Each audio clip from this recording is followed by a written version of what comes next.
ណ្ដាលខែនេះនៅសៀមរាបនឹងរៀបចំពិធីបុណ្យធំមួយនៅអង្គររយៈពេល3ថ្ងៃជាប់គ្នាអាជ្ញាធរជាតិអប្សរាថ្មីនេះបានចេញសេចក្តីជូនដំណឹងឲ្យបានដឹងថា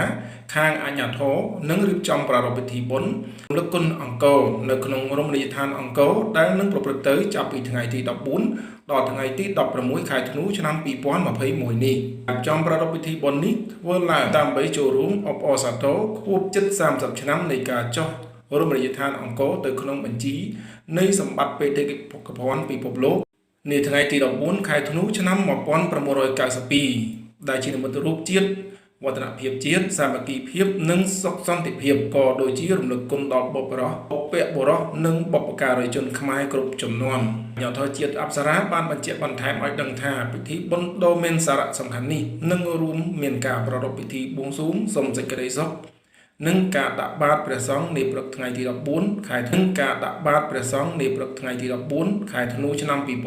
2021នៅថ្ងៃបើកពិធីបុណ្យរំលឹកគុណអង្គរមានការសម្ដែងល្ខោនស្បែកធំនាពេលរាត្រីការរៀបចំ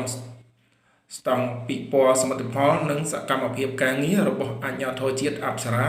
ក៏ដូចជាការបើកការទស្សនាការដ្ឋានជួសជុលនានាក្នុងរមណីយដ្ឋានក៏ជូនភ្ញៀវជាតិអន្តរជាតិចាប់ពីថ្ងៃទី14ដល់ថ្ងៃទី16ខែធ្នូឆ្នាំ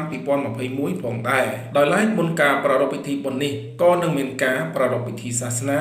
និងការសម្ដែងសិល្បៈ